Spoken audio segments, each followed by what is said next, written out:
దేవుడు నాతో మాట్లాడినాక, నీతో మాట్లాడినాక, ప్రతి ఒక్కరితో దేవుడు తన పరిశుద్ధాత్మ ద్వారా మాట్లాడినాక ప్రార్థన చేస్తున్నాను. మహాపరిషుడుగా గొప్ప దేవ స్తోత్రం, స్తోత్రం, స్తోత్రం.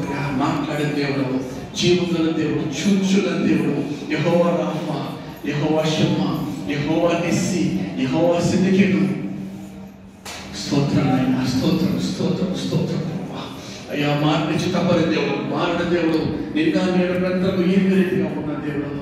అయ్యా నీకు స్తోత్రము. నీకు అసాధ్యమైన ఏదైనా ఉన్నదా? ఏది లేదు ప్రభా, సమస్తము సాధ్యమయ్యా.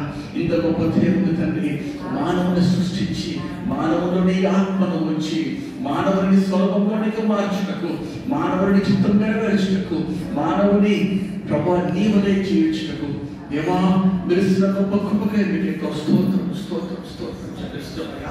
ఈ మధ్యాహ్న కాలంలో ప్రభా గోకారం సంఘము జీవగల దేవుడి సంఘంలో చేరి ప్రభా, జీవగల దేవుడి బిడ్డల మధ్యలో ప్రభా అయ్యా ఆశీర్వాదం నన్ను కూడా నిలబెట్టారయ్యా. నన్ను కూడా తన నిబిడలతో కలిసి తన ఆనందించిన కృపకై నీకు స్తోత్రం దేవా.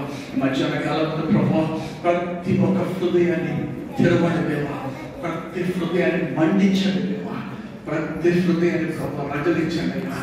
నీ ఆత్మతో నింపండి దేవా. ఏడాది అభిషేకంతో ప్రభా ప్రతి ఒక్కరు ప్రభా కదిలించబడ్డగాక.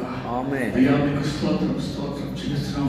అయ్యా మీకు పత్రికల వలె మీకు సాక్షులుగా అయ్యా ఈ భూలోకంలో మీరు అక్కడ ఎంతో త్వరగా ఉండగా ప్రభా, మీరు అక్కడ వరకు లేక అయ్యా మేము జీవితంలో లోకం విడిచే వరకు తండ్రి నమ్మకంగా జీవించిన కృప మాకు దయచేయమని కొంచెం విదాసుని అయ్యా కాబట్టి మొదటి ఆరోగ్యంపై అయ్యా వారం బలపరిచి ఈ సన్నిధిలో పెట్టాలి. కుటుంబానికి ప్రభా చేత సంఘ బిడ్డలందరికీ మీకు ఎంతో స్తోత్రం మహిమ చెల్లిస్తూ యేసుక్రీస్తు నామములో అతి వినయంగా వేడుకొచ్చు ప్రార్థిస్తున్నాం పరమ తండ్రి.